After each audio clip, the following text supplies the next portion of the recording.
अस्सलाम वालेकुम all students, कैसे हैं आप सब जी। उम्मीद करता हूँ कि सब खैर वाफियत से होंगे। इस वीडियो में जो है ना हम अपने गोल्ड की वीकली फोरकास्ट करने लगे हैं कि गोल्ड जो है नेक्स्ट वीक क्या क्या कर सकता है।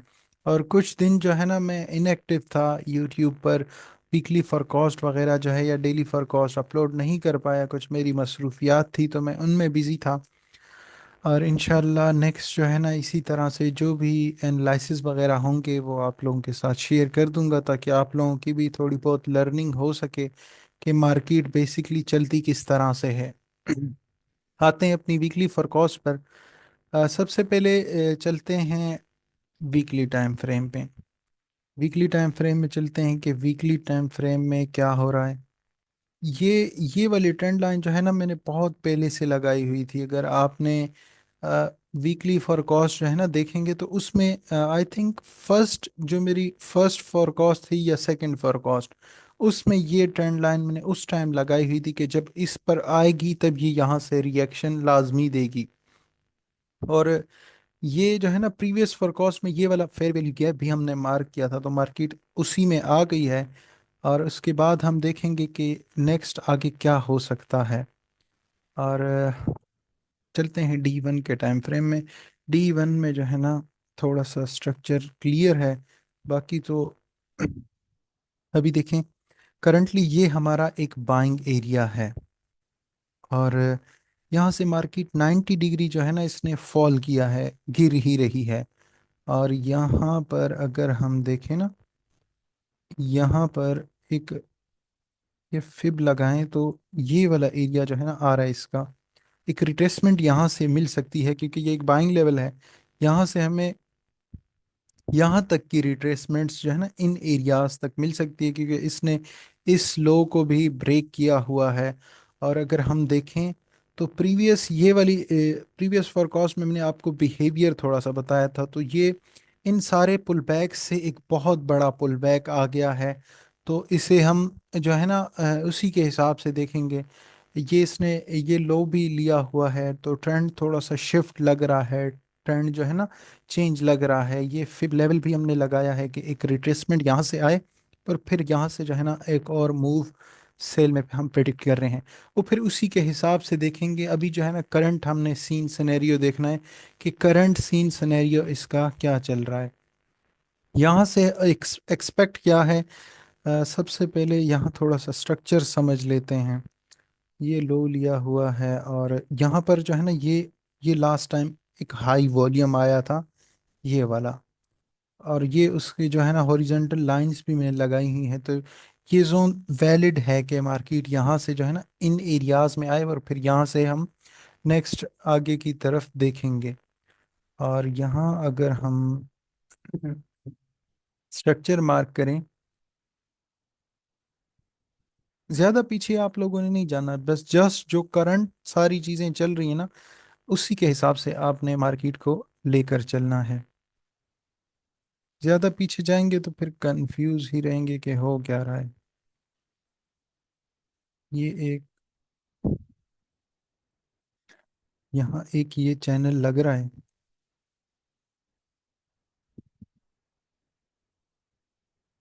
इससे ये लग रहा है कि ये वाला एरिया थोड़ा सा जो है ना ये स्ट्रांग है। ये इसे जो है ना एक पुल बैक दे सकता है, बाइंग एरिया है। और यहाँ पर अगर हम देखें तो एक डायनामिक ट्रेंड लाइन भी जो है ना लग रही है यहाँ पर से।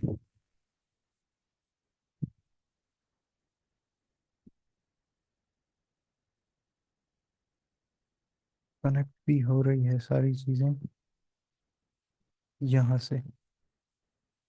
इसे हटा देता हूँ ताकि समझ आए आप लोगों को, वो कंफ्यूज कर रही होगी। ये जो है ना एक सीन बन रहा है ये मार्केट इस तरह से आए और यहाँ से जो है ना मूव यहाँ तक हमें यहाँ तक प्रिडिक्ट कर रहे हैं कि इस तरह से जो है ना हमें एक मूव मिल सकता है। और जो एनालिसिस जिस टाइम फ्रेम पे किए जाए ना आपने उसी के हिसाब से सारी चीज़ें देखनी होती हैं।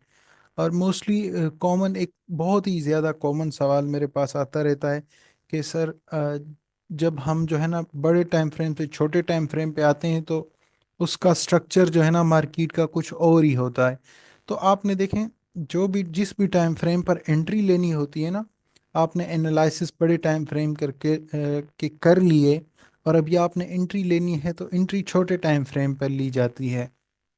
तो फिर आपने उन छोटी टाइम फ्रेम का ही वेट करना है कि वो आपके उस बड़े टाइम फ्रेम के साथ मैच हो जाएं, एक ही डायरेक्शन में हो जाएं। तब आपने वहाँ ट्रेड जो है ना एग्जीक्यूट करनी होती है। ये बेसिकली जो है ना एक कॉमन सा क्वेश्चन जो है ना बार बार आ रहा था। अक्सर स्टूडेंट्स वगैरह जो है ना सवाल वगैरह पूछ लेते हैं, तो मैं गाइड कर देता हूँ। और देखते हैं, इससे छोटे टाइम फ्रेम पर चलते हैं, H4 में चलते हैं कि H4 में क्या सीन सिनेरियो है वो देखते हैं। और H4 में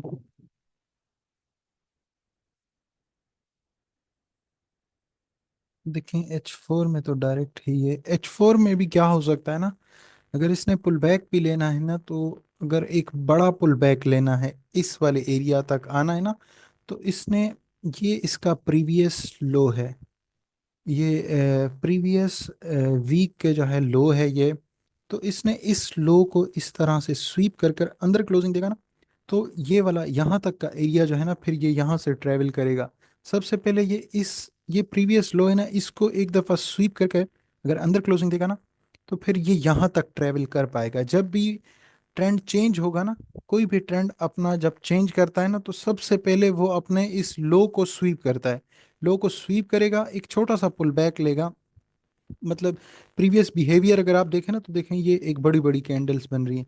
अगर यहाँ ये बिहेवियर थोड़ा सा चेंज करेगा अपना, तो ये यहाँ तक पुल बैक लेगा। इसका बिहेवियर किस तरह से चेंज होगा कि ये आए और इस बार जो है ना सिर्फ इसी के लो को जो है ना स्वीप करके ऊपर क्लोजिंग दे।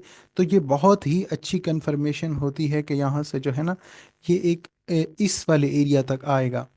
क्योंकि देखें बिहेवियर यहाँ प्रीवियसली क्या चल रहा है, बड़े बड़े जो है ना ड्रॉप्स आ रहे हैं। तो इस बार अगर ये अपना इन ड्रॉप्स को रोक के अपना बिहेवियर थोड़ा सा चेंज करता है और एक इस तरह से इस वाले लो को स्वीप करके ऊपर क्लोजिंग देता है, तो यहाँ तक पुल बैक जो है ना मिल सकता है हमें। हमने जो जिस भी टाइम फ्रेम पर एनालिसिस किए होंगे, आपने उसी टाइम फ्रेम के हिसाब से चलना है। अभी ये जो मैंने चीज़ बताई है, ये इसी टाइम फ्रेम के हिसाब से है। इससे छोटे टाइम फ्रेम पर चलते हैं। H3, 2H, 2H में ऊपर भी ये जोन्स कुछ जो है ना मिल रहे हैं।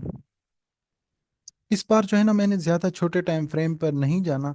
मतलब उसके एनालिसिस अगर करने होंगे ना, तो मैं खुद ही बता दूंगा आप लोगों को, और जो है ना फॉरकास्ट कर कर सेंड कर दूंगा। क्योंकि जितने छोटे टाइम फ्रेम पे जाओगे ना, वहाँ नॉइज़ बढ़ जाती है, आपकी एक्यूरेसी पर फर्क पड़ेगा। और ये चीज़ आप लोगों को, आप में से बहुत सारे ऐसे लोग हैं जिन्हें समझ नहीं आती कि बड़े टाइम फ्रेम्स की एक्यूरेसी ज़्यादा होती है। आप उसमें जो है ना ट्रैपिंग, मतलब ट्रैप कम होता है छोटे टाइम फ्रेम के बनिस्बत, उनमें ट्रैप ज़्यादा होता है।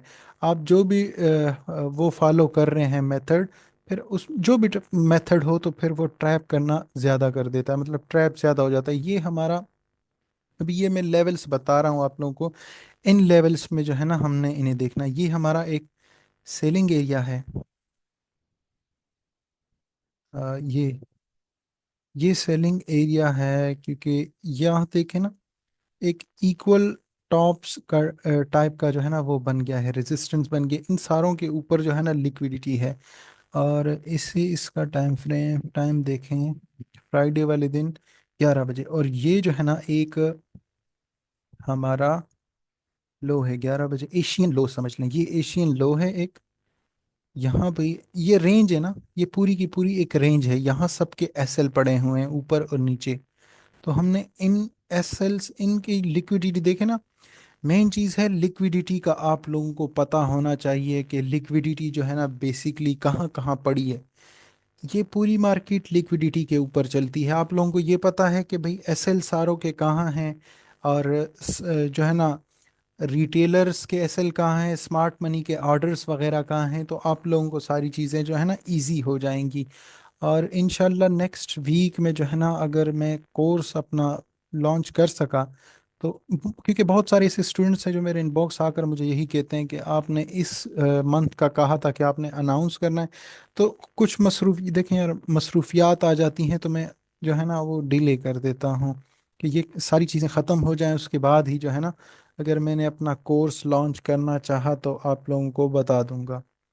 यहाँ पर ये एक एरिया है बाय का, कि ये इस तरह से आए, मतलब इसको स्वीप करे, यहाँ आए, यहाँ से फिर हम ट्रेड जो है ना बाय में एग्जीक्यूट, मतलब ट्रेड यहाँ से हम बाइंग देखेंगे, यहाँ से, क्योंकि ये एशियन लो है, इसके नीचे जो है ना ये लिक्विडिटी है, ये ऑर्डर्स पड़े हुए हैं यहाँ पर, और ये हमारा एक एरिया है सेल के लिए। इनमें से जो है ना हमें, हमारा डेली टारगेट, मेरा डेली टारगेट्स जो है ना वो इतना नहीं होता, 70 से 80 पिप्स मुझे मिल जाएं बस, मेरा जो है ना वो हो जाता है बस डेली का जितना मेरा, ज़्यादातर मैं इतने ही पिप्स गेन करता हूँ, 50 60 70 ये मिल गए बस, उसके बाद मैं मार्केट को नहीं देखता। तो ये हमारे कुछ दो एरियाज हैं मंडे के लिए, कि मार्केट इसमें आए इस वाले एरिया में, फिर यहाँ से हमने बाइंग एक्सपेक्ट करनी है, और यहाँ पर आए तो हमने यहाँ से सेलिंग देखनी है। ये एरियाज थोड़े से अच्छे हैं, एक दफ़ा इन्हें एरियाज को भी कंफर्म कर लूँ। और ठीक है, एरियाज तो ठीक हैं, ये वाला एरिया ठीक है, ठीक है। ये देखें, ये हमारे मंडे के लेवल्स हैं कि मार्केट इस वाले इस लो को स्वीप करे और यहाँ आए, यहाँ से फिर हम बाइंग में जो है ना सारी चीज़ें देखेंगे, मतलब बाय एक्सपेक्ट करेंगे, और अगर इस एरिया में आती है तो यहाँ से फिर हमने सेल एक्सपेक्ट करना है। जैसे ही मार्केट इन जोन्स में आती है ना, तो आपको 60 से 70 पिप्स का मूव उसी टाइम मिल जाता है। 40 से 50 का तो मिलता ही मिलता है, चाहे जो भी मैंने जोन मार्क किया हो ना, जो भी जोन में मार्क करूं, उसमें मार्केट जैसे ही आती है 50 से 60 पिप्स का मूव उसी टाइम ही मिल जाता है। और मेरी इंट्रीज लेने का तरीका भी अलग है, मतलब सबसे पहली यहाँ होती है, फिर ये मिडिल पर, फिर थर्ड ऊपर। और इसके हिसाब से अगर आप देखें ना कि एक बंदा अपना एक एसएल सेलेक्ट कर ले, मतलब ज़्यादा से ज़्यादा एसएल होता है जो है ना 50, अगर होल्डिंग में आए तो 50 से 60 70 पिप्स तक, मतलब बड़े टाइम फ्रेम में। अगर छोटे टाइम फ्रेम में जाएंगे तो जितने छोटा टाइम फ्रेम होगा उतना आपका एसएल छोटा बनता जाएगा।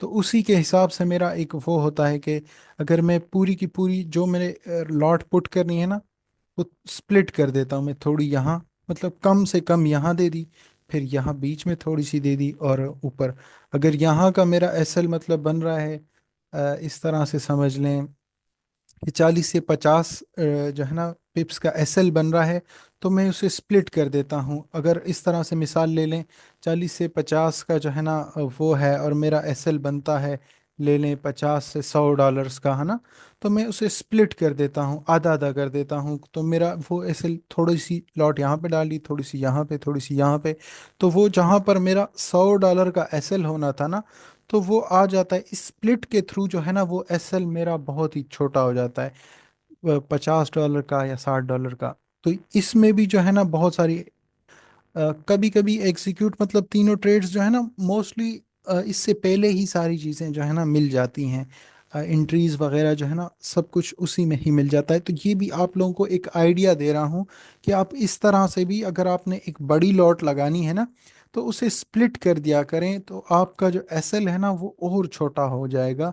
जहाँ आपने अगर $10 का एसएल रखना है, उसे आप स्प्लिट करेंगे तो वो आपका एसएल जो है ना $5 पर आकर कट जाएगा। इस तरह से जो है ना आपने इन जोन्स को ही प्ले करना होता है ना, ये सारी चीज़ें जो भी ये जोन्स होते हैं मोस्टली, तो इन्हीं में आकर हमें ट्रेड देखनी होती है। मैं इनके अलावा ट्रेड ही नहीं करता। जोन्स में आए, जोन्स में जैसे ही मार्केट आती है, मूव उसी टाइम जो है ना मिल जाता है, तो वो पता नहीं होता ना कि कहाँ से देगी, पर देना इसी जोन में से है, ऊपर नीचे कहीं भी जो है ना आपने इस तरह से अपनी ट्रेड लगा लेनी है। आज की फॉरकास्ट जो है वो हमारी यहीं तक थी। इंशाल्लाह मिलते हैं नेक्स्ट अपनी फॉरकास्ट में। अल्लाह हाफिज़।